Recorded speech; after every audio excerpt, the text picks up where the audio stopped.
Okay, it's all yours.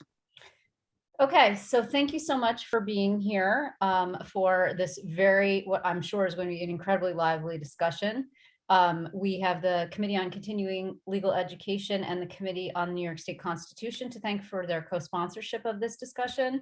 I don't think it's putting too fine a point on it to say that the redistricting process that we just went through in New York was a disappointment, and the result was less than optimal. And I think that I'm being potentially kind and perhaps pragmatic, more pragmatic than our esteemed panelists will be. And they're going to cram a lot of information into a very short period of time. We are also, it's a big night for democracy, for small d democracy. We are the warm-up act for the public hearings on the January 6th attack on the US Capitol. So it's going to be, if you happen to be a policy junkie and a small d democracy junkie, this is a big night for you. We thank you so much for joining us. I'm Liz Benjamin, by the way, a former reporter, a former host of Capitol Tonight on Spectrum, now work with NISBA and have the privilege of helping them with communications and holding panels and forums like this on various different impactful issues that are important to membership and also to New Yorkers across the state. So without further ado, I'm just going to do brief introductions here. We are joined this evening by Jeff Weiss.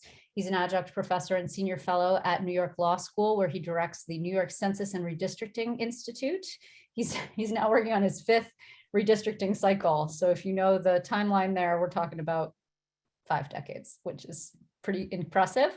Lucia Gomez is with us, political director of the New York City. Forgive me for my office mates, they're ill-behaved. Of the New York City Central Labor Council, AFL-CIO. Her life's work has been around empowering workers in their communities to take action through grassroots organizing, leadership development, and civic engagement. Also with us, Susan Lerner is executive director of Common Cause New York. She's served since December 2007. Issues on which she focuses and is quite passionate include voting rights, accessible, reliable, and secure elections. She's also the founder of Let New York Vote, which is a statewide coalition that has successfully advocated to bring transformative election reforms to New York. And then last but not least with us also is Stephen Romalewski, who directs the mapping service at the Center for Urban Research at the Graduate Center of the CUNY, City University of New York, otherwise known as CUNY. The mapping service engages with foundations, agencies, businesses, nonprofits, and researchers to use spatial analysis techniques in applied research projects. So I want to thank you all for being with us. We're going to start with sort of a historical foundation laying by Jeff Weiss. He's going to explain to us how we got to where we are. This is the sort of non-interactive part of our program. And then if you do have questions, please put them in the chat and we will attempt to get to them. So I'm going to turn over now to Mr. Weiss. Okay, well, good evening. I'm going to use a PowerPoint, so let me get that up and running. It'll take me a second. So I trust that you all see it now. Can I get a thumbs up? Oh, you just want to go to the slideshow. There we go. Perfect. Thank you so much. Okay. Okay. Well, I'll start by saying to steal a line from the Grateful Dead, what a long, strange trip it's been, but it's been one that's totally predictable as to where we are now and how we got here. So I'll take a few minutes to summarize for you, give you an idea of how we got to where we are now and how it all came together and then fell apart. Up until 2012, throughout New York history, state legislators drew their own maps for Congress and the state legislature. There were no rules for congressional districts beyond federal court decisions on one person, one vote and the Voting Rights Act. There were rules involving the state legislature that were a hodgepodge of different kinds of criteria that started out in the Constitution of 1894, and with many amendments through the 21st century, we just had an amalgam of rules. In 2014, New York voters approved changes to the state constitution designed to reform both the congressional and state legislative processes and to end partisan gamesmanship. The late New York City Mayor Ed Koch led a statewide effort, signed the pledge to get as many state legislators as possible to agree that the 2012 redistricting would be done through an independent commission.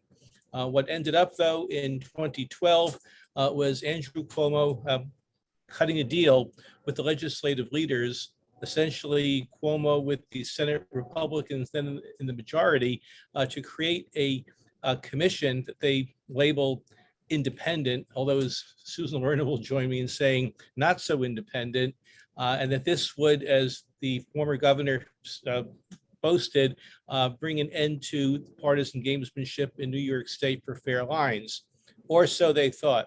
What started out as a genuine reform effort really became a casualty of Albany politics. We first saw signs of this in 2014 when a state court judge directed that the word independent be removed from the ballot question description because, as the judge said, there's nothing independent about this process. They simply called it independent in the state constitution. They called it the Independent Redistricting Commission, which was tasked for the first time for this new decade to redraw lines for the Congress and the legislature, working from a set of criteria. The so-called independent process really never happened, nor was it supposed to be. Advance my slide. So what we had in the 2014 amendment were a number of different rules that were either newly inserted in 2014 or had been on the books for over 100 years. And although they appeared in the order you see them here, they were not ranked order in priority or how the legislature or the commission ought to address them. So we have the first two are very basic: population equality, one person, one vote.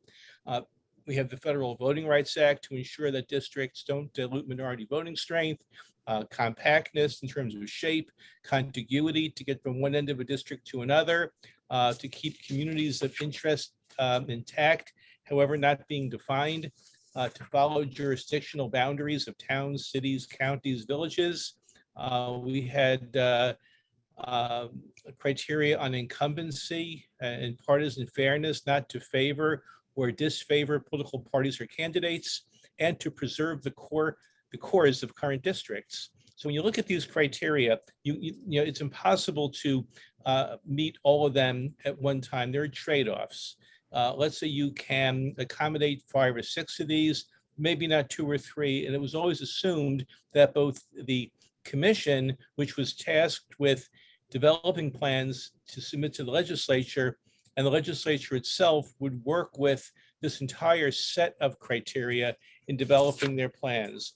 But as things ended up, that was not exactly meant to be. Now, the commission that was created consisted of 10 people. Each of the 4 legislative leaders, the Speaker, the Senate President Pro Tem, and the 2 minority leaders, each got to appoint 2 people. That totaled 8. And those 8 members then picked 2 additional who could be members of neither the top 2 political parties in the state. But as things ended up with a 10-member commission, the Republicans chose 1 friendly independent and the Democrats chose their friendly independent, creating a commission of 10 people. But it ended up being a 5-5 split in the end with no tie-breaking vote, which helped prove fatal to what the commission set out to do. Now, for the commission to get its work done, of the 10 members to move forward to the legislature, an assembly, Senate, or congressional map, you needed to have 7 of the 10 commissioners vote to approve a plan before it could be sent to the legislature. And of those 7 members, you had to have at least 1 appointee from each of the 4 legislative leaders. And if the commission could not get 7 members to agree on a plan, then the plan or plans or whatever they had with the greatest support was to be submitted to the legislature along with recorded vote tallies. Well, that didn't happen, as we know.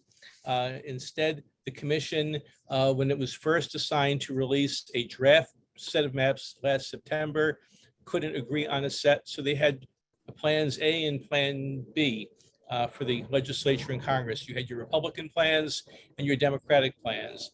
And come January, when the commission was tasked with developing its first set of maps to send to the legislature for actual votes, they deadlocked again with Republican plans and Democratic plans.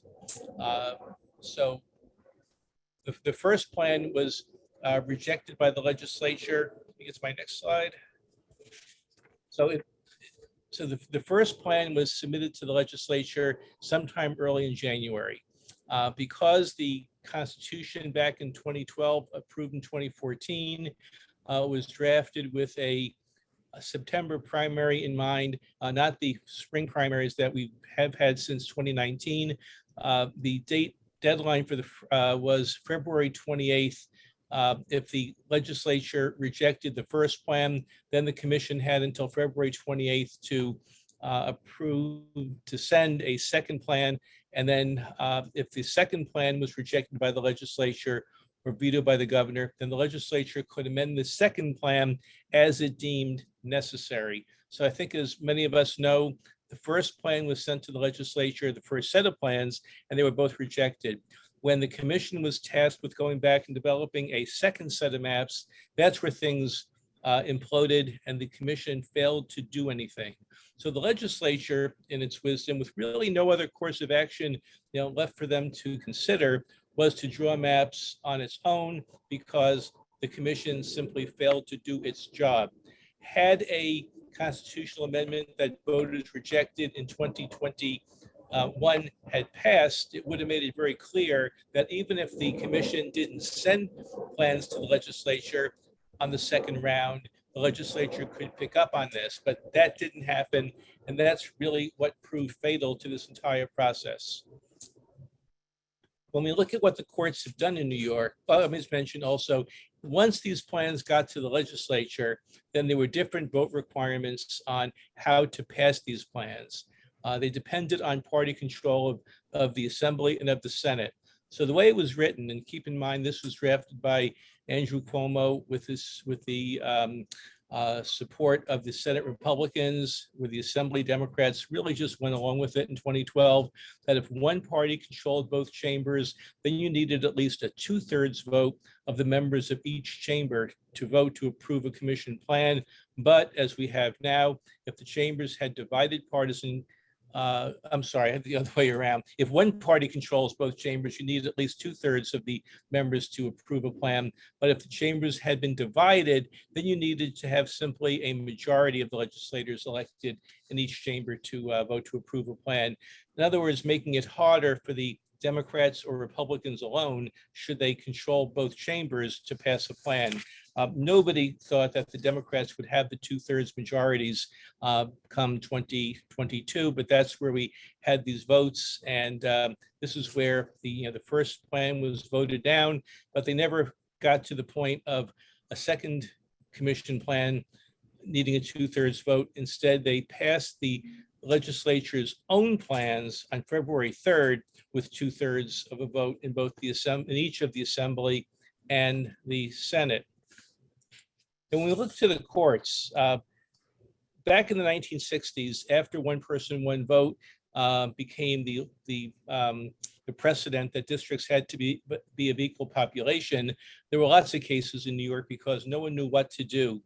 But by the 1970s, 80s, 90s, there were a number of cases brought before the state courts challenging state legislative redistricting plans. And the last major decision came down in 2012 over the size of the Senate, when the Senate was increased by one member to accommodate the Republican needs in the state Senate. And the quote I took from this decision was really the precedent-setting quote that the court had observed for 40 or so years, because it was well settled that the acts of the legislature are entitled to a strong presumption of constitutionality, and we will upset the balance struck by the legislature and declare the redistricting plan unconstitutional only when it could be shown beyond a reasonable doubt that it conflicts with the fundamental law, and that until every reasonable mode of reconciliation of the statute with the Constitution has been resorted to and reconciliation has been found impossible, the statute will be upheld. So time after time, decade after decade, the state courts upheld the plans drawn by the legislature, even when counties were divided, when other kinds of infractions were found in these plans. But this is where we thought the courts would likely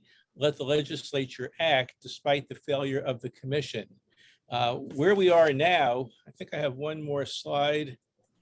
Well, then we have the Court of Appeals decision this year, where the challenge to the redistricting plan, Harkenreiter et al. Versus Hochul, upended the state's redistricting world. That, as I mentioned, instead of permitting the legislature to complete the redistricting process as normally would have been expected to have happened, the court read the 2014 amendments language to mean that the Independent Redistricting Commission, the IRC, was required to submit a second set of maps to the legislature after the first set was rejected. And while the Constitution's use of the directive shall was meant to read that they must act, the IRC's failure to act resulted in preventing the legislature from further consideration of the redistricting legislation. And that's what the State Court of Appeals in the end held, that the Senate and congressional plans that were attacked in court and rejected by the trial judge in Steuben County caused the State Court of Appeals to direct the trial judge to appoint a special master to redraw the Senate and congressional plans. Because the assembly plans were not challenged in the Harkenreiter lawsuit, they couldn't be invalidated. And the state court in a footnote mentioned that a new lawsuit could be brought challenging the assembly plan, and in some likelihood would probably be knocked out because of the same failure, the inability of the legislature to act. This afternoon in appellate courts in both Albany County and New York County, appellate panels heard challenges to the assembly plan, asking both courts, in the case of Albany, to stop the primary from being held later this month, and then in New York County to not only stop the primary, but to have new assembly lines drafted for this year's elections.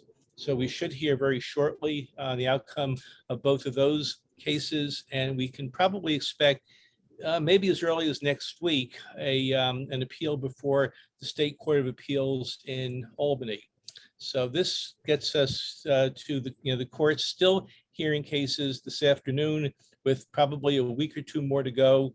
I'm not going to guess anymore as to what the courts might say, because the Harkenreiter decision out of the Court of Appeals was so, to many of us, surprising. So thank you all very much for this opportunity, and I will pass the mic back to our moderator. Thank you. Jeff, thank you so much. So I think that now what we're going to move on to is where we are in terms of the maps that came out of the special master process, what they look like, and the impact on various different specific areas of the state and communities. Steve, you're up next. Thanks very much. Can you hear me okay? Yep. So just by way of introduction, I'll do that quick and then I'll show some maps. So I direct a project at the City University of New York's Graduate Center within the Center for Urban Research, where we use computer mapping and spatial analysis to help others within CUNY and also people outside of CUNY to help understand the spatial dimensions of their data and what that means for their work. We do a lot of policy analysis and analysis of population trends and immigration patterns and the like, both from an academic perspective and also from a more applied research perspective.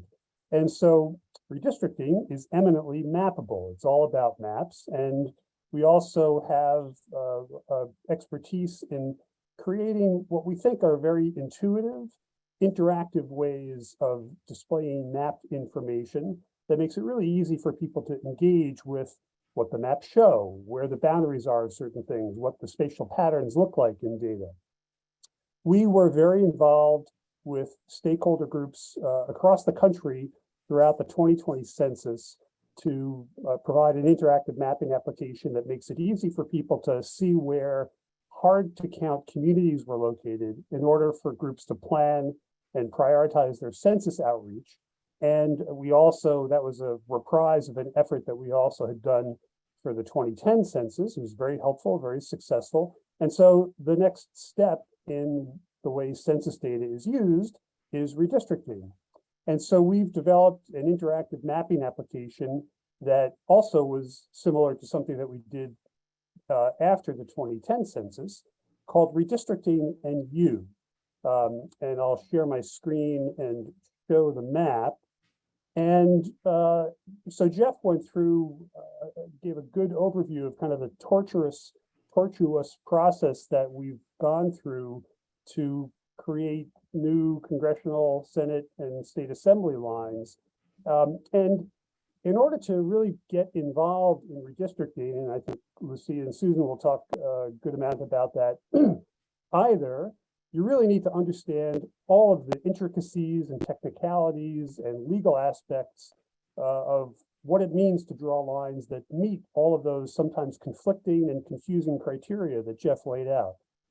On the other hand, really what it comes down to for each of us, regardless of your expertise or involvement, is what district or districts have I been in for the last 10 years? Who has been representing me? And how will the lines change? And will I be in new districts? And what does that mean for me? And so we call our project Redistricting in You because in that sense, redistricting affects everyone. And we wanted to make it really easy for people without needing to draw maps, which a lot of organizations were doing very well, without needing to draw maps to really understand what redistricting means for them and to help them engage in the process and also to provide some more transparency around the process.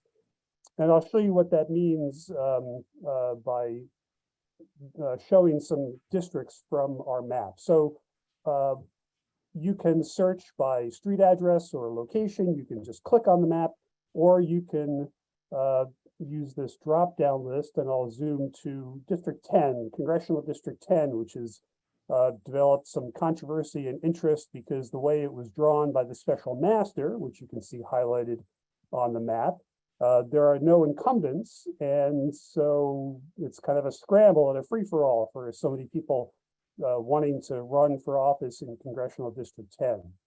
So the idea behind this is, let's say you live in the Lower East, or let's say you live over on the West Side, West Village, Soho, around there in Manhattan. So let's say you typed in your address into this website. You can use this slider feature at the top of the map to see what your current district looks like, which is District 10, which has been represented by Jerry Nadler in Congress for many years. And so this is what the current District 10 looks like. In the left-hand panel, so in addition to showing you what the district lines are, we also show some helpful information about the district. So on the left-hand panel, you can see the population numbers and how over or underpopulated it is, what the race and ethnicity breakdowns are, and then some redistricting metrics and voting patterns. So that's kind of helpful information. It's nowhere near the detailed level of data that you need to, let's say, bring a challenge to a redistricting plan. But for most people, it's good enough to help them think about this and get them engaged. And so then you can see how the district has changed and how that kind of, some might say gerrymandered and others might say artfully designed to connect people who think or believe they're in communities of interest. So this really long district that spans Upper West Side all the way into Brooklyn now is much more compact. And I think, so this is what the special master drew. And I think that's what the special master was trying to get at, to really get away from the partisan gerrymandering that the state legislature was ruled to have conducted by the Court of Appeals, and to draw something that would be considered fairer. The way this type, I'm sorry, and you can, in the right-hand panel, you can see the similar population pattern information for the new district. There are a number of other things you can do with the website, but I'll just give two overall things or observations. One is now the lines are set, at least for this election this year. And so this is a very useful tool for anyone in the state to find out where they're going to vote or what district they'll be voting in. And also to think about, well, if these lines stand for the next 10 years, how they should be thinking about what communities they might need to work with and organize with and collaborate with in order to make their voices heard effectively, either in Washington or in Albany. The website shows the same information for not just for Congress, but also for state legislature. And as an example of what this means for people going forward, let me show you a state Senate example. And I'll zoom into a new state Senate District 59, which is kind of interesting from the numbering because the numbers, this number 59 is not sequential within New York City. So I think that's going to be a little confusing to people for the next 10 years. But let's say you live in Astoria, and for the last 10 years, you'd been represented by this crazily gerrymandered Senate District 12, which you can see here outlined, highlighted on the map, which is wholly within Queens. And you've been working with communities throughout this district in Sunnyside, Woodside, Ridgewood, all the way down here to, part of Woodhaven and a little bit of Ozone Park. But now you're no longer in that district. You're in this new District 59, which not only is a much smaller part of Queens, but it extends into part of Brooklyn and also into a piece of Manhattan. And so now you, as let's say the community leader or someone involved in a civic group, now you have to work with very different communities. That may not be good or bad, but it's a reality and you're going to have to live with that. And so this could be a very helpful tool to think about, well, what does that mean now? And how will I need to modify my efforts and work with these different communities? I'll just make one other point about this, and I'd be happy to show other districts if people want to take a look at them and show some more features of the map. But the other way that this site, I think, was very helpful was during the redistricting process, you were able to show very clearly how the lines looked based on different plans that were submitted. So here is District 10, the district line that was ruled unconstitutional, or part of the district plan that was ruled unconstitutional. And so you can see how that somewhat modified the current District 10 and kind of here in Park Slope got pushed around to make way for District 11, which also caught a lot of flack for being one of the partisan gerrymandered districts. And so you can see what those districts look like. Local TV news station, New York One in New York City, had a feature where the morning anchors did a road trip from the upper part of Manhattan in this district and drove all the way down Manhattan through the Battery Tunnel and up around this little piece of the district where no one lives, and then down into Brooklyn. And so it was very helpful to show everyone what these proposals look like. You could also see what the independent or so-called independent redistricting commission had recommended and what other organizations had recommended, such as Common Cause and the Unity Map Coalition, and then compare those to the prior districts and these other proposals. So we think it was a very helpful way, a very easy, accessible, visual way of trying to make sense of this crazy redistricting process that we went through, and a way for people to use this and get involved in a more informed way. So I'll leave it there. There's a number of other things that we can show you on the map, but I'll pass it over to the moderator and we can move ahead, and I'd be happy to answer questions and zoom into particular communities if you're interested, and look at some of the Long Island or upstate districts as well. Thanks very much. Thank you, Steve. Thank you. This is really an amazing tool. If you, any participant who is watching are interested in any particular district in particular, please put it in the chat and we can talk about that. But I think that what we're going to move on to now, I mean, when you look at these lines and it's hard to visualize the number of communities and the people on the ground who are really impacted. There are real humans who are impacted by this. And I think that Steve sort of alluded to this a little bit, that you've got people who, for better or worse, were gerrymandered and thrown together for the past decade and learned to live together and learned to advocate on common ground or fight on various different issues, and now find themselves separated. So, and he spoke, I thought pretty interestingly, of communities of interest, right? That communities that have shared interests, communities that have shared particular, not just based on like geographics or political affiliation, which is why the gerrymandering occurs, right? To maximize the power of the party in power to remain in power. So Lucia is going to talk a little bit about the organizing that has been done on the ground and the actual communities of people who were impacted, particularly, I think, communities of color, but not uniquely to there, if I'm not mistaken. Yes, did I get that right? Yep. Okay, cool. Take it away.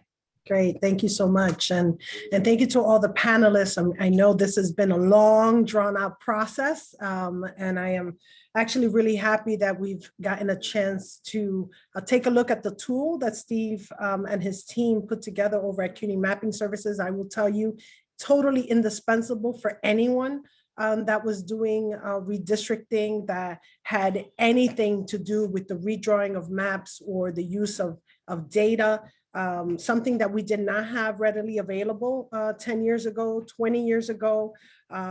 So kudos to the mapping team. A couple of things. One, our data was late, right? Census data was late.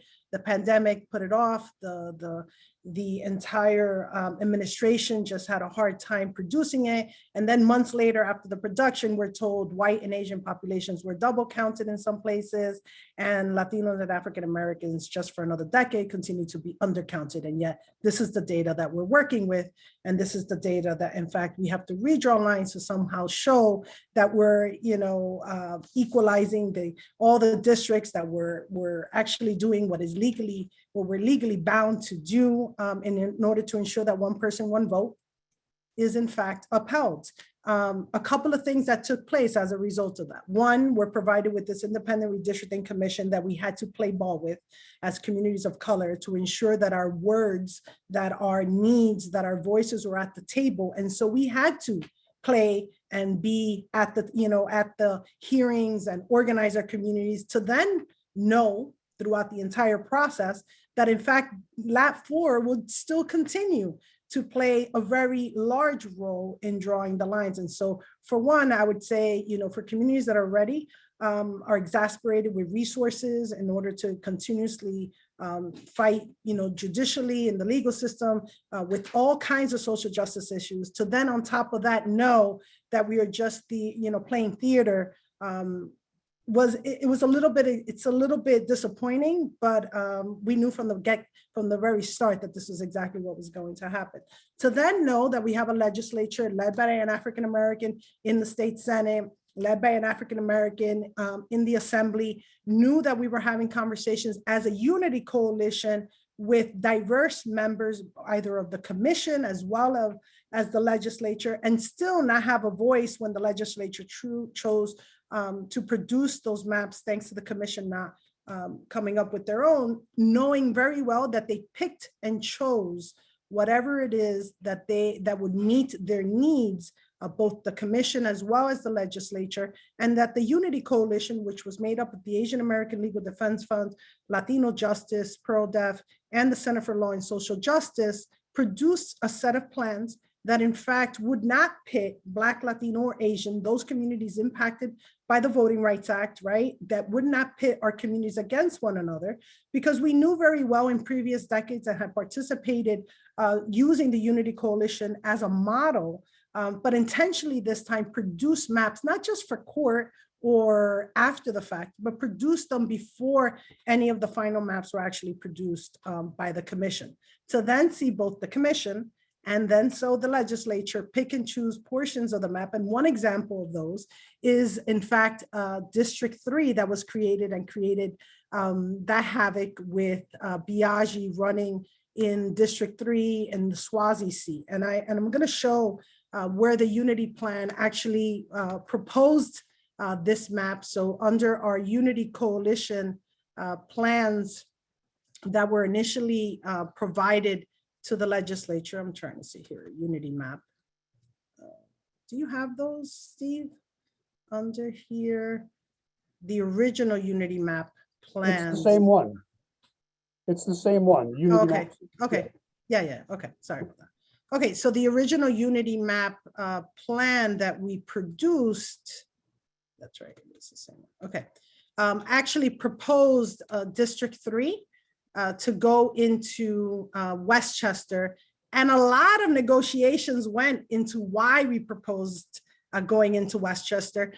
We made comments at the hearings, and for those that don't know what District 3 looked like, I'm sure you do by now, it went all the way from Suffolk County across the North Shore into parts of Queens, just as a mechanism and to get into parts of the Bronx, just to be able to get into Westchester.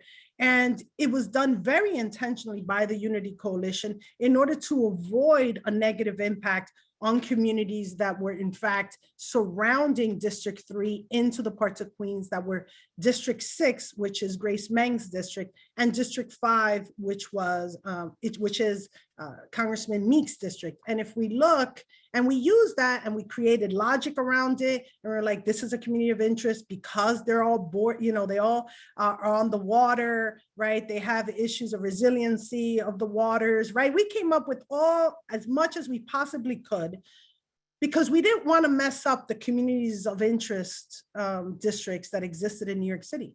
And because we were very intentional on ensuring that our districts both had the ability to elect, that they were not retrogressive, even though we no longer had a Section 5, right, in parts of the city. And we wanted to make sure that we did not give the commission, and in the future legislature, or the courts for that matter, anything that would set a precedent of how to break up our communities. We were very, very intentional, because in the back of our minds, this is going to go to court, right? In the back of our minds, they're going to use everything they can just to come up with whatever it is they want. And communities of color protected under the Voting Rights Act, under which we would file suit if necessary, could not provide them anything that would negatively impact communities of color. That would be a bad example to show what Black, brown, Asian communities were showing to the commission. So on our end, we spent many hours producing maps that we felt at a minimum, perhaps not, and we did on the congressional end, get to the zero deviation. We did, manage to worry about block on border in the state Senate and all the provisions, but this happens every 10 years. So no one's, that kind of expert that has this kind of, I was using Dave's Redistricting, for those of you that did not use it, amazing tool to analyze, to draw, to view, and at a minimum, it's free, right? But with the tool that Steve, and I know Steve, you didn't show it, but I wanted to make sure to show, we were able to see voting age population and the way in which communities were broken up, right?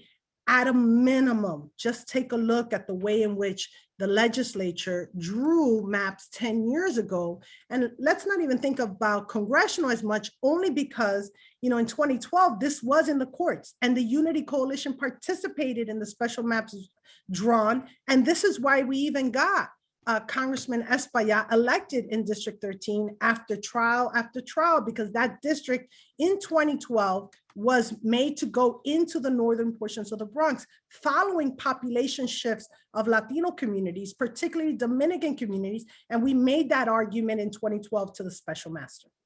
And so, these are the same kinds of trends we were looking at, not just race data, even though PL 94-171 is purely race, as well as, over the age of 18, under the age of 18 population demographics.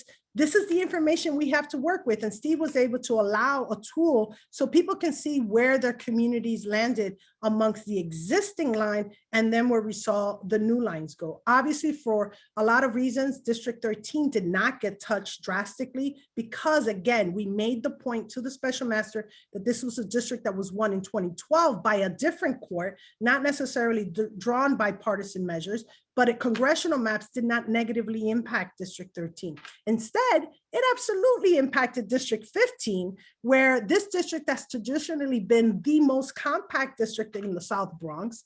And now, because of the restrictions of, first of all, losing one seat in Congress had a huge impact. You know, not losing it in New York City still had a big impact in New York City, because in fact, Congressman Torres's district, District 15, the most compact district, and he testified in Steuben County, now goes, you know, through the Bronx River Express, goes into Norwood and takes Riverdale. Well, we had a couple of choices here for those of us that were drawing maps. You know, either he was going to go to Riverdale or AOC was going to Riverdale, because knowing the population loss in upstate versus New York City, we knew Bowman was going to need to go into Westchester.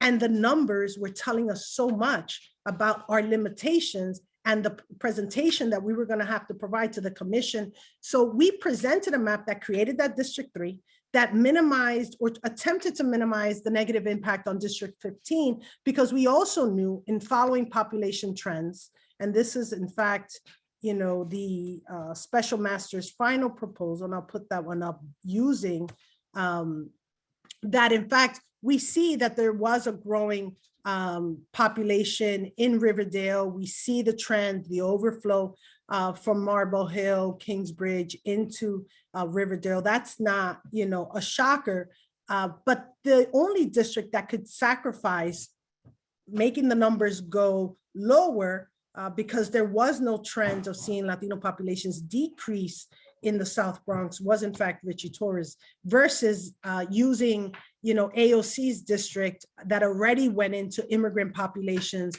in Corona, Jackson Heights, right? And then making her swivel into the Bronx, into Riverdale, cuts off, you know, the District 15 from being able to reach into population. So we knew that there were geographic and demographic limitations and had to suck it up when we drew a district that dropped Richie Torres's numbers from about 65% Latino population demographics and brought it down to about 60%. Something that communities of color that represent, you know, the Voting Rights Act communities never want to do. We never want to propose anything that takes us, that drops our numbers, especially when our communities still are growing and they still continue to grow. So these are some of the considerations that we had to take into account. Some of the nuances, right? I mean, I think one of the things that we also had to suck up was District 7. The reality that because of the huge population growth in Manhattan and the population change and shift, Congressional District 7 could no longer both go in, even though we drew it as an example, but remember, we drew it knowing District 3 ran from Suffolk to Westchester, which has a trickle effect in all the rest of the districts. And so District 7 removed historically drawn populations to elect a Latina candidate of choice in Congressional District 7. So the original Congressional District 7 had that configuration, and it took in Chinatown and the Lower East Side, as well as Sunset Park and Chinese Sunset Park that we call it, because in the 90s, when this district was created to elect a Latino candidate of choice, the argument that won the day was the argument between Chinatown, Manhattan, and Chinatown Sunset Park. And so through the decades, we've seen the consistency of keeping those two communities. Now remember, not Lower East Side and, you know, Sunset Park Latino neighborhoods, or, you know, Red Hook or Williamsburg and Bushwick. It was Chinatown. It was the two Chinatowns in Manhattan and Brooklyn that, you know, legally in the 90s was the argument that held in terms of a community interest argument, talking about train lines, talking about languages. And so that community has in the decades kept, or at least minimized, the impact was minimized for District 7 because there was a retrogression capacity to not retrogress in a district because of Section 5 that existed in the prior decade. In this instance, the district now removes, it removes Red Hook, Sunset Park, Chinese Sunset Park, but the special master's original proposal divided this community from Chinatown in Manhattan. And once we, wrote the letter, made the argument, made the claims, we saw unification of Chinese Sunset Park with Lower Manhattan, Chinatown. And, we would say one of the main reasons why that district looks the way it is because of the limitations that essentially we made to the special master, that you could not keep those communities separate, right? And they had to redraw them in together. One of the other things that we did see, we were about to sue on Senate District 31, gotta admit. We were preparing our, argument on Senate District 31 after the primary we were going to sue because we knew what the outcome would be. Senate District 31 ran all the way to Chelsea. Originally, the way in which the 2012 legislature drew it, because this was a way to negatively impact, this was a way to actually secure a couple of sitting incumbents. But Senate District 31 always created a little bit of a havoc. It was the original Schneiderman district. Washington Heights was cut in 3 different places.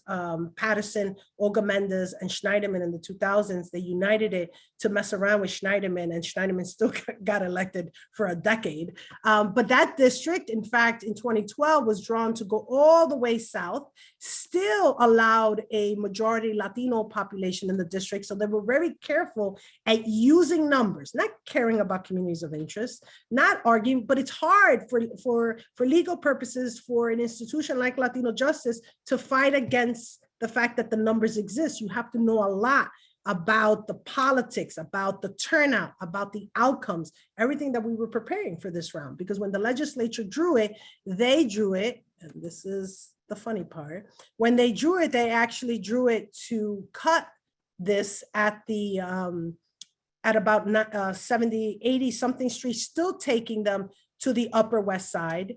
This is the unconstitutional plan. It still took the Senate district to the Upper West Side, right? Down the line, did not go as far south, right? But it actually decreased the numbers in that particular district from a population of Latinos that was approximately 49.3 voting age population. And as the Unity Coalition, we're like, perfect. Let's make that a 50, right? 50 plus, a majority minority seat. Latinos are, tightly condensed. It is compact. We could do it. And we drew it as a Unity Coalition.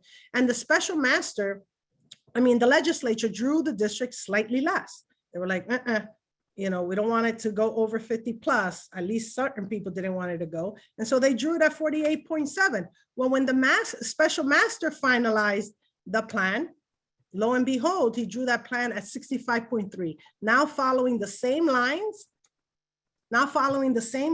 of the Congressional District 13 that yielded an opportunity to elect a candidate of choice in the Dominican community with Congressman Espaillat, and now potentially with the 65.3 has a Dominican challenger, which originally had a Dominican challenger anyway, but we knew he would lose, but at least set the stage for the claim that communities were being negatively impacted by not drawing it at a majority, by not taking into account voter turnout, voter engagement, citizenship factors, and a community that was tightly compact and has seen a population shift into the Bronx. So all that to say that, thank you very much, Steve, for the tool, right? Allows an analysis a little deeper. And at the same time, these are the types of details that communities go through to make sure that for an entire decade, we're able to elect at the polls the voice of the folks that are on the ground actually turning out to vote, and that we're not impacted, negatively impacted for an entire decade when our communities are trying to, get certain issues held, that elected officials are not choosing the voters, but the voters are choosing their electeds. And that, know very well that when a certain population turns out the largest and has the greatest say, their issues are heard. Right. And that elected official is held accountable by the majority, or at a minimum by those that turn out in this greatest majority. And so we know that. And sometimes, even though you might see, a 16.4 white voting age population in a district, we absolutely know, especially when there is racially polarized voting, that certain populations, because of turnout and because, they, vote just more consistently in primaries, punch at a much higher weight class than communities that hold the majority in a seat. And so those are the types of things that we were watching throughout the entire city when we proposed our unity plan. And I'll stop there. I will say a couple of things. First of all, it's a good thing that we extended this, the timeline for the for this discussion from an hour to an hour and a half. But the other thing, because it's so complex and dense, but the other thing is, which is a good lead up to you, Susan, I mean, the demonstration of, well, first of all, the introduction of tools along the lines of what Steve has laid out, and then subsequently Lucia demonstrated in sort of in action, really shows the potential for impact and input from the public that we didn't have 3-4 cycles ago, I would argue, right? Redistricting cycles. The question is, how do we take a process that is admittedly broken, and as Jeff laid out quite clearly, was designed to fail effectively by a legislature that, and I'm the legislature that created the plan, the legislature now is generally speaking interested in protecting the status quo and the current balance of power. How do we take that and fix it? And is it even possible to fix a thing that is so inherently broken? And there are other states that do get this better, right? I wouldn't say right, but do it better than we do. And I think that you're going to kick off that discussion, if I'm not mistaken. Absolutely. So I don't, there's obviously no controversy that this system failed. I could spend a lot of time talking about the not so independent commission.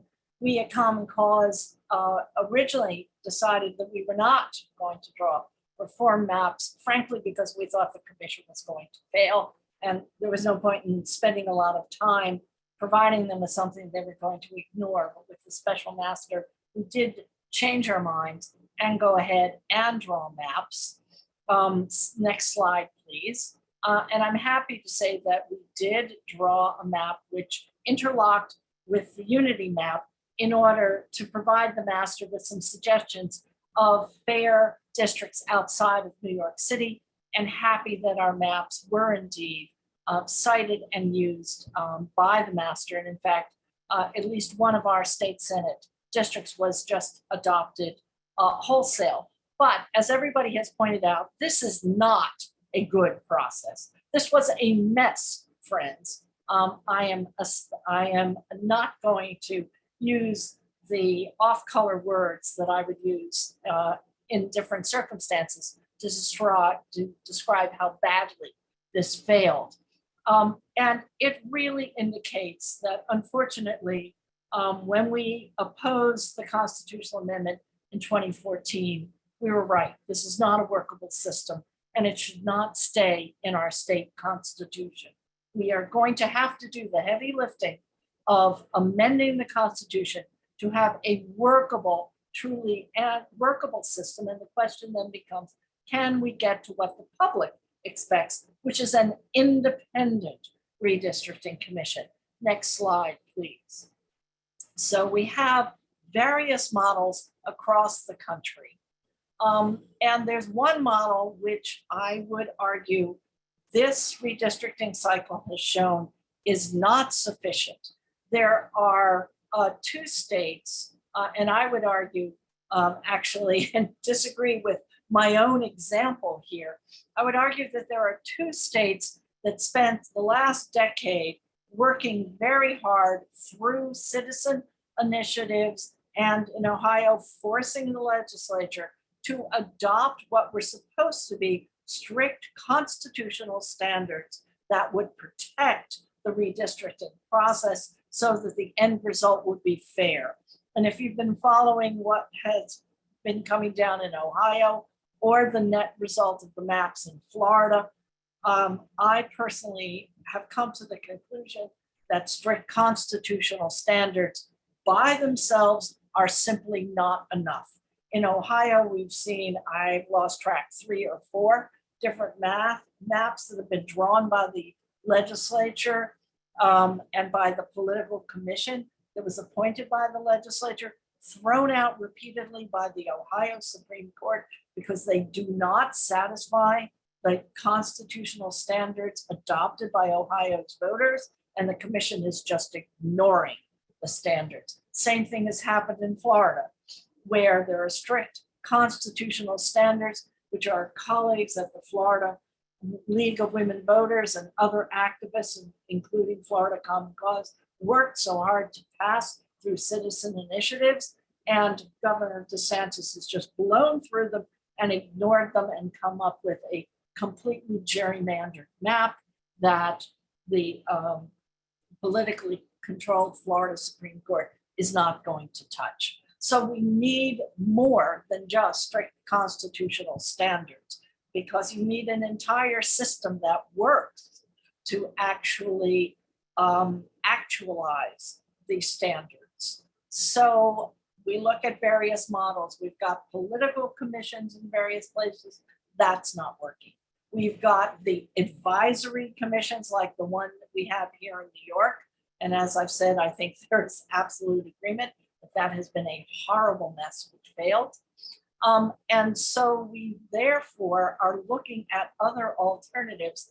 And what we have are some workable models. And I would argue, Liz, that we do have systems that work.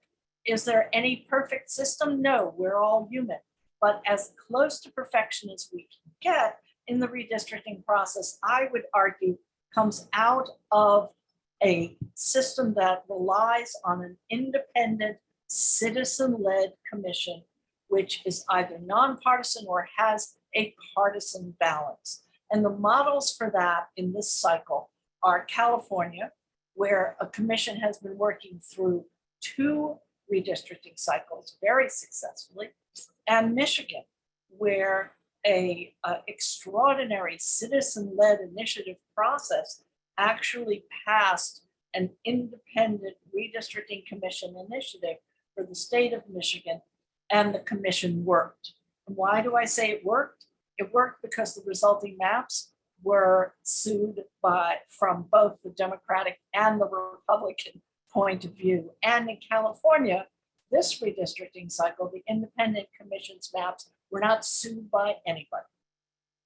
So it can be done. How do you set up a truly independent commission? It's actually a relatively complicated appointment process, which is what opponents of this independence point to. Well, it's too complicated to understand, but because the process by which the commission is appointed is complicated, the commission is actually reflective of the demographics, the geography of the state, and truly independent of the legislature and political influence.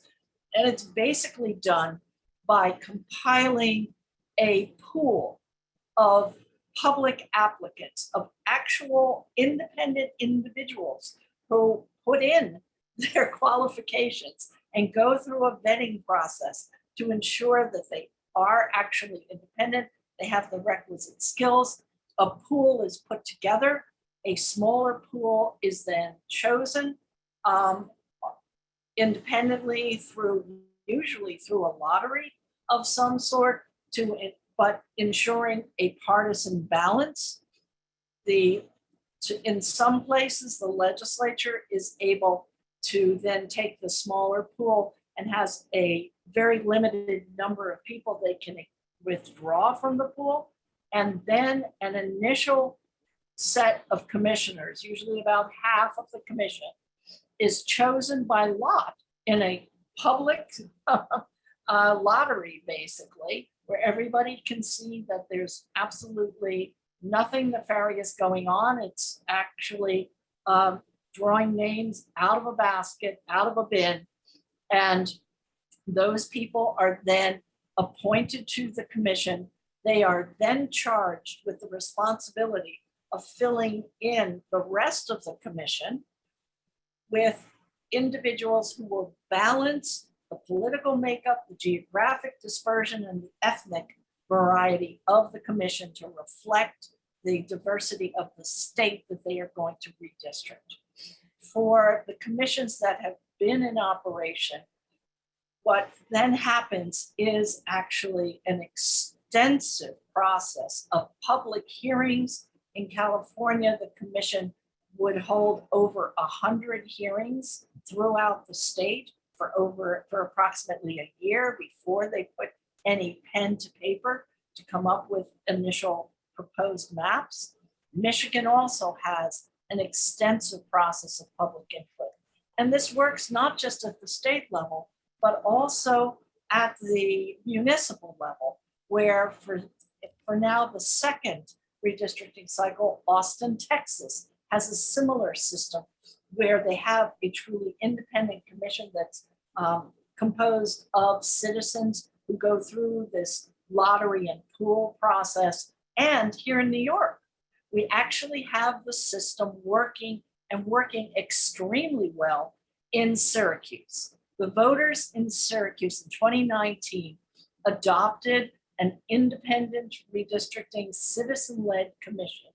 To the credit of the Common Council there, led by Helen Hudson, the Common Council itself put this forward-thinking reform on the ballot. It was adopted by the citizens, and now we have 15 diverse citizens who are residents of different neighborhoods of Syracuse who have volunteered their time to learn the mapping process, to listen to their neighbors, to go through extensive public hearings on the maps that they proposed, and they're one step away from finalizing a truly independently drawn Common Council district map for Syracuse, which will be finished by August. But Susan, can I ask just, I hate to interrupt you, I just have one question. Isn't the wrinkle that in order to change the process, the legislature needs to vote?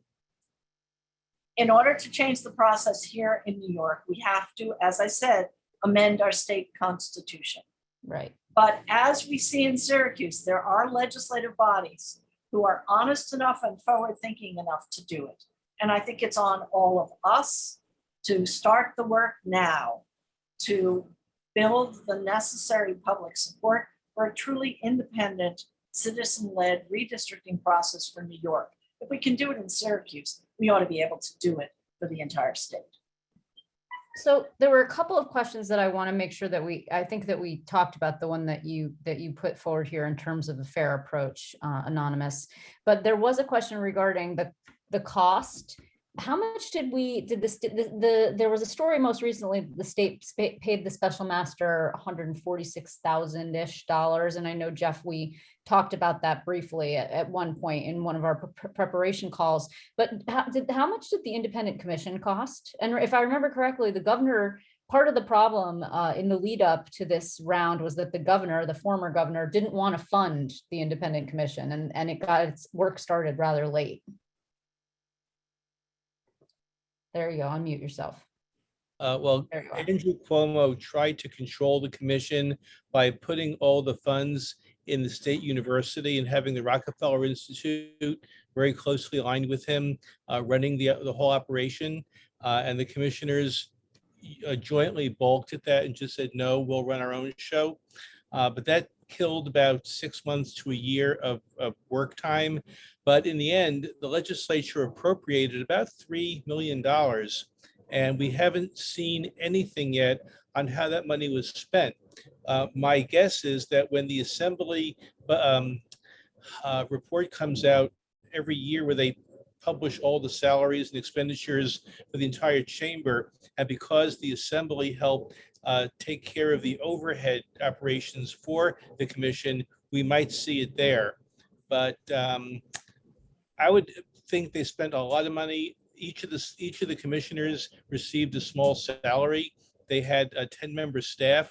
Each hearing cost several $1,000s to put on using a hybrid Zoom and in person. Plus, the two sides had national law firms assist them, and special and map drawers that they consulted with. Right. I mean, it's one of the problems that we had with this idea is that we saw, frankly, in Nassau County, that these kind of advisory commissions spend a huge amount of taxpayer money, and then the results are discarded.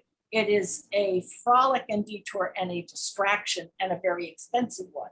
So to complain about $147,000 to the special master, that was peanuts. That was a drop in the bucket. And then there if I was may- another, go ahead, Steve, I'm sorry. If I may, I was just going to add that, one of the few good things that the so-called Independent Redistricting Commission did, because they were required to through the Constitution, or maybe I should say one of the few good things from the 2014 constitutional amendment, was to hold these public hearings across the state, which, was not required before. So that was helpful in terms of, getting on the record what local communities' concerns were about their districts. Unfortunately, that in large part, I think the people would agree that a lot of that was disregarded. But that was a nice body of information that we can all go back to and have on the record about what people's concerns were about how poorly the lines were drawn last time, or maybe sometimes they weren't, and how they should be changed. There was also, I know that we talked a lot about downstate. There was a question, could you pull up the maps for District 22 and 24? Sure. All right. I assume the question is about congressional districts. Yes. 24. So actually, this is an interesting one. So here's what the prior District 22 looked like. And so kind of a vertical design district, and here's how it changed. And that's 22, and then 24 is over here. And as I think Lucia mentioned, a big challenge throughout this whole process was that luckily New York State didn't lose more than one, but we did lose one congressional district because of the outcome of the 2020 census. And so that meant that, the lines would have to change across the state, and the districts in effect would need to be consolidated, especially upstate, because that's where the population loss was. There was big population growth in New York City. So the districts upstate don't look anything like what they did. Lucia, can you speak at all to, I know that the bulk of the focus was downstate. Can you speak at all to the diversity factor in some of the upstate districts? Yeah, I mean, the major piece in upstate is always centered around the urban sites, right? Buffalo, Rochester, Syracuse, which traditionally has been much more Democratic, right? On top of the fact that, prisoners now counted back in their, not for congressional, but definitely for Senate and Assembly. So, the urban hubs, always impact. I think the special master really did, went out of his way to keep them compact, even though, upstate is very difficult to keep compact. And two, pay no mind essentially on not that he didn't pay any mind, but attempted as much as possible to keep certain cores of the district intact, which also created a little bit of a difficulty in being able to balance out everything on a partisan nature, which he supposedly did not take into account at all. He did start off with the balanced plans presented by the commission. Second iteration of those plans, we did see in many instances, again, where he didn't just start with a clean slate. He took a look at what the commission had tried balancing out. So, some of the difficulties in upstate were very much those, right? Buffalo, Rochester, Syracuse, Albany, the Hudson Valley, that created a little bit of a conundrum for the drawing of those plans. Overall, I mean, I guess I don't want to cast aspersions or ask you to, this is not a personal attack, but overall, the special master did amend his initial proposal. Is that not a demonstration of influence, a public influence in a positive note? I mean, I think so. I mean, I think he very much took some of our proposals and gripes. I mean, and I don't know, Steve, if you want to go to it, but Senate District 34 is an example of that. That Senate District 34 was created and we called it a white gerrymander, where you took Senate District 34's population from Riverdale through the center of the Bronx, picked up any possible white population that existed and created a District 34, which yielded, was protective of Jeff Klein at that time. And then with population changes, very much they attempted to keep it the same way. The special master tried to keep that district the same way. We charged that, he was trying to talk about not using race as a predominant factor. The Republicans in Steuben County attacked the notion of using race the way in which they argued the legislature did as a kind of fill in for Democrats and their partisan nature, which, overwhelmingly in the city, people of color are registered Democrats, right? The majority of our elections are won in the primaries. But in this instance, the special master did take our argument that he was going backwards on his very, commitment to supposedly not using race as a predominant factor. And so he changed District 34 to be much more compact than the original 34, which ran from Riverdale across into Westchester. So there were a couple of places, and I think the Senate's a good example, outside of New York City, where the master did make changes that were responsive to the concerns. Long Island is one of those locations where the master, my personal feeling is that the master put too much emphasis on compactness and then not enough emphasis on communities of interest. And one of the places was in Long Island, where he really drew an initial map that didn't at all comport with how Long Island residents felt about their communities. And he listened to input from different communities and drew a different map at the end for the state Senate, and frankly adopted a suggestion we made in Senate District 4 to be sure that communities of color on the island had a fair opportunity to elect a representative of their choosing. There was also a lot of controversy in the capital area, where the master drew a map which separated the cities that traditionally are a pretty cohesive community of interest and political unit in the capital area, and ended up assigning a number of them to the North Country, both in the particularly in the congressional map. And there was a lot of outrage about that, and changes were made.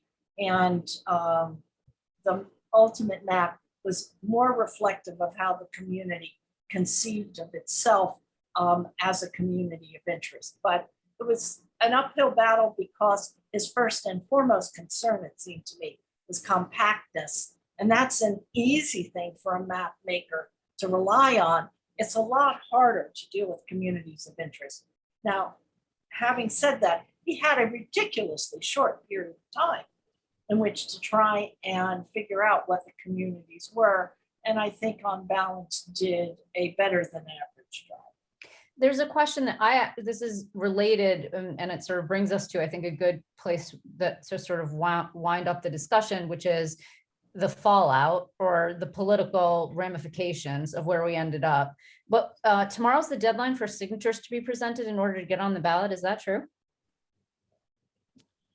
Is that the case? And if that's the case, how many signatures are required? This is a question from the audience. No, that deadline's passed.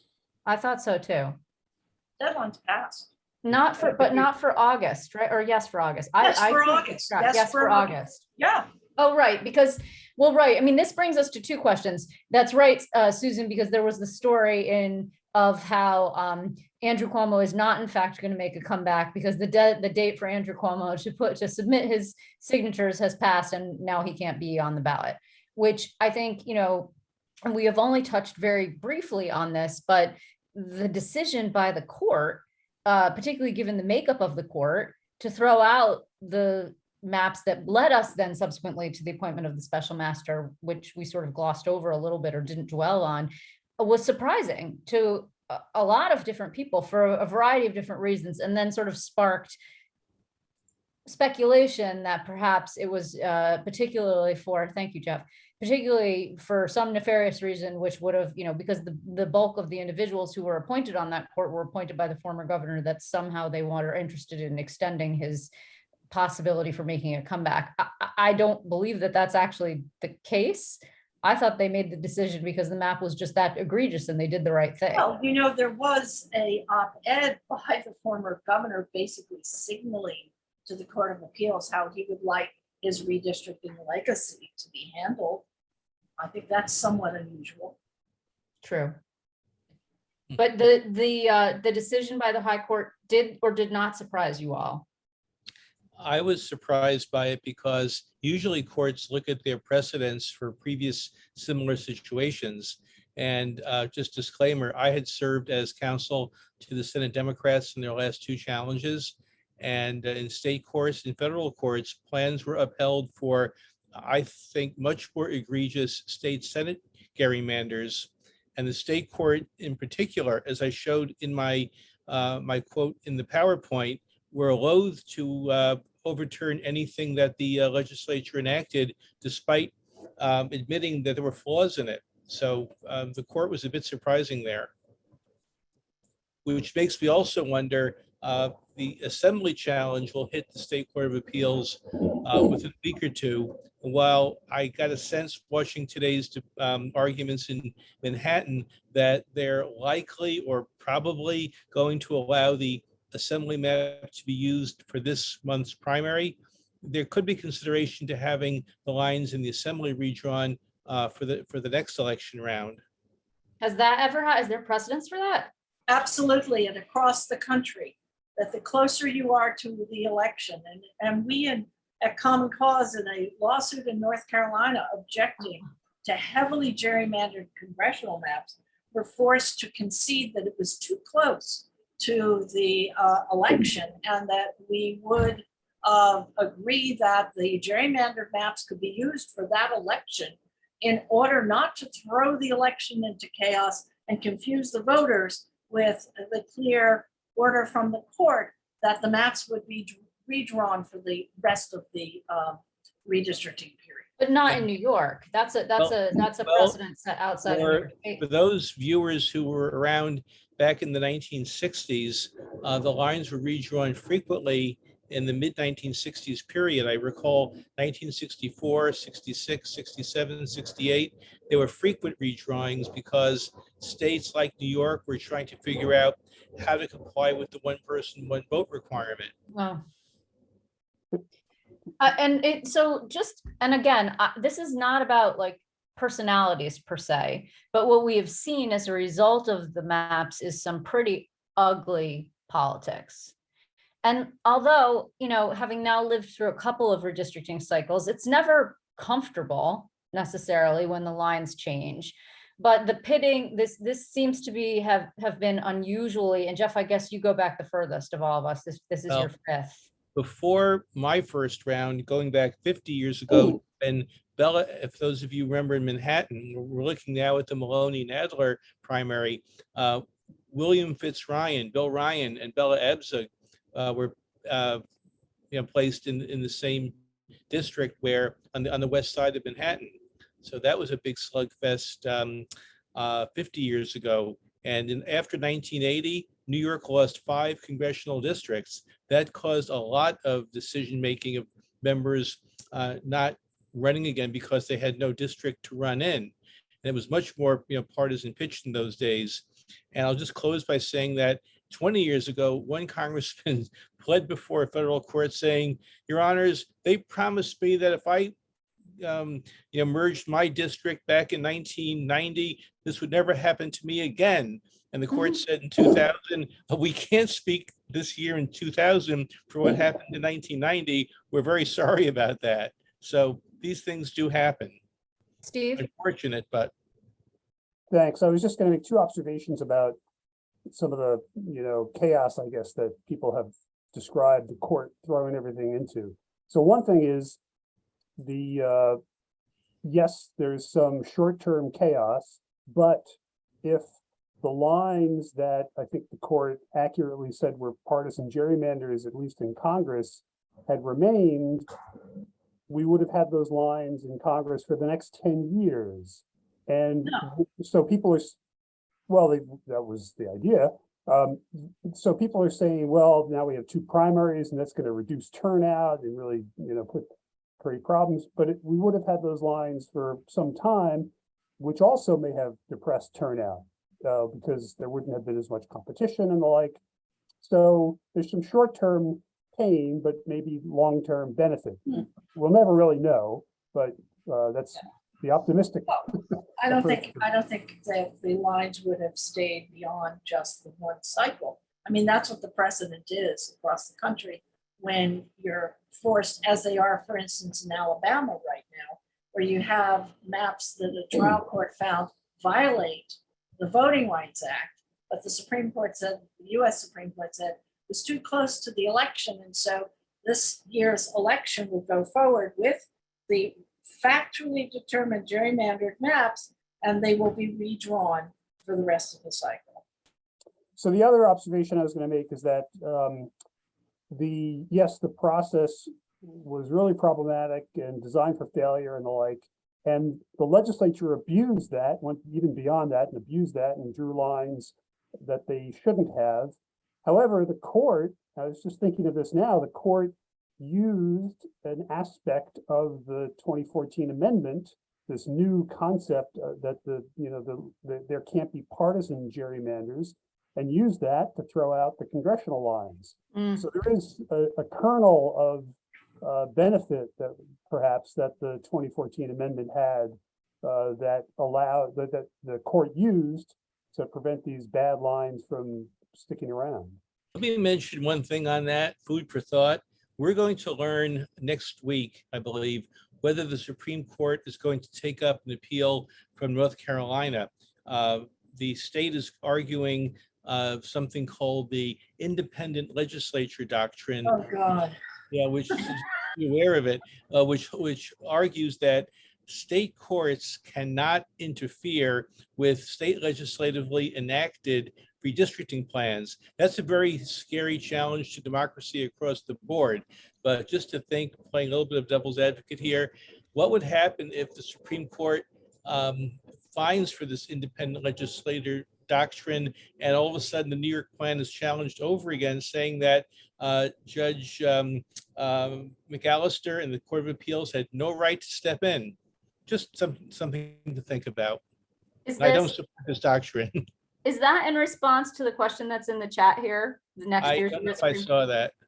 So the question, what will be the impact of next year's US Supreme Court case that the Constitution leaves congressional districting to the state Oh, legislature? I guess I just answered it, yes. Yeah. Mhm.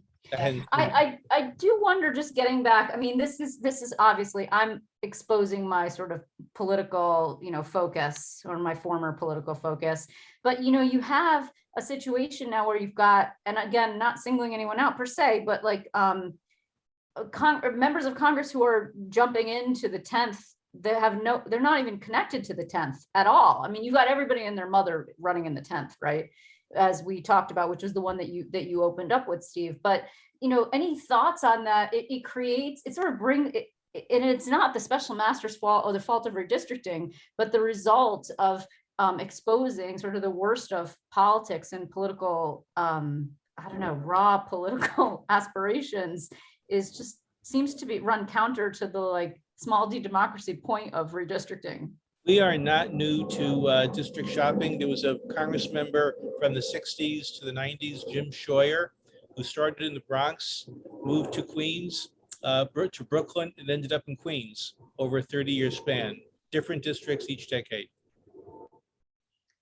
I mean, but the law says that you don't have to run in the district in which that you have to move into the district if you win, correct? That's for the Not for congressional. legislature.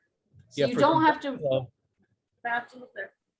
For you don't have to congressional live in the district, district that you represent. you have to live in the state. For the state legislature, you have to live in the district once you're elected. You have to move in within the first year serving in office. But for Congress, you can live anywhere in New York and represent a different district in the state. So unfortunately, we have about 6 minutes left. And I guess I'm interested in your closing thoughts. And also, Susan, when you talk about, and I don't want to send us down another rabbit hole, but you talk about like these sort of, it sounds to me like these like panacea of like citizen involvement and these, thank you, Steve, very much. We know that you had a heart out. This like, it reminds me of like the town halls that they run in Vermont or wherever that is, right? Yeah, and they're messy. And people come and yell at the commission, and the commission defends themselves. And there are— Who the heck is going to want to do that? All of the people who are showing up at the hearings in Syracuse, which certainly Jeff can talk about, where at this point with a set of new maps, the first new maps in Syracuse in 20 years, and there are dozens of Syracusans who are coming and responding to the maps and telling the commission what they like and what they don't. And that's the way it should be. And yes, it feels messy and it feels like a lot of conflict, but at the end of the day, you end up with maps that don't favor anybody and that are a fair representation of how people actually live, work, and gather. But just to play devil's advocate, in order to participate in that process, you need to have come from a certain position of privilege. You need to have time. And like, if you are a single mom holding down 2 jobs, living in the inner city with crap transportation, how the hell are you gonna have time to participate in that process? You know, I mean, I think that is a fair question about participation at any level at any time. Too much poverty, too much disadvantage. One thing that the commissions do is that they hold the hearings at different locations and at different times, sometimes during the weekend, sometimes in the evening, and accept comments from people through email, through online participation. You know, it's a challenge that we have right now in our modern lives, that everybody has a lot going on. And I would rather see a group of 15 diverse citizens struggle with how to make their discussions more accessible to the largest number of people than to see what goes on in Albany every single day, keeping people out of the process. If I could just add in my closing that, you know, for years, decades, California was a heavily Republican state. Then it became a heavily Democratic state. And the Democrats drew lines there, as the Republicans did before them, in a totally partisan, exclusively partisan manner. When the state enacted its independent commission statute, a constitutional amendment, Democrats were so fearful they'd lose power. Well, after 2010, that process, the Democrats retained power, and they're likely to retain power again, although not possibly as high. But California did not fall into the ocean after they enacted an independent process. Well, they may yet fall into the ocean, but not because of the independent process. And I don't think New York will fall into the Atlantic either. Lucia, you may end up getting the last word on this, but I am interested to hear, like, what does a panacea of a process look like to you? Because I still remain concerned. It may well be that a well-meaning commission of independent citizens makes every effort to be inclusive, but it is the makeup of that commission itself that strikes me as potentially problematic. I mean, even the Independent Redistricting Commission, who was supposed to be representative, wasn't until we did political maneuvering, until we wrote the legal letter, until we forced them to have one Latina on the commission with the 20% Latino population in the state. So, you know, curiosity would be, let's see it function, right? Same thing that we went through. There's the ideal, and then there's the actual practice of it. And, you know, unfortunately, we learn the rules and then they get switched on us, and then more people participate.